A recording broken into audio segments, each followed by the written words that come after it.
Hello friends, నేను మీ జాయ్ని. Joy ఎప్పుడు మీతోనే ఉండాలని మనసారా కోరుకుంటున్నాను.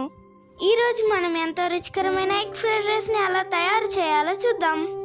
ముందుగా స్టవ్ ఆన్ చేసి ప్యాన్ పెట్టి ఆయిల్ వేసి ఎగ్ని బాగా మిక్స్ చేసి అందులో వేయాలి. Onions, beans, carrots, green chillies, curry leaves, అల్లం వెల్లుల్లి పేస్ట్ వేసి బాగా వేయించాలి. రైస్ వేసి కలపాలి. Soya sauce, vinegar, chilli sauce, హెసామ్స్ ఒక్కొక్క టేబుల్ స్పూన్ వేయాలి. Salt, chilli powder, garam masala powder వేసి లాస్ట్లో కొత్తిమీర వేసి బాగా మిక్స్ చేయాలి. అంతే, egg fried rice ready. Taste చేసి ఎలా ఉందో చూద్దాం. ఎలా ఉంది తమ్ముడు టేస్ట్? Excellent, super. మీ ఇంట్లో కూడా ట్రై చేసుకోండి. నాకైతే బాగా నచ్చింది. మీరు కూడా ట్రై చేసుకోండి. సబ్స్క్రైబ్ చేయడం మర్చిపోవద్దు.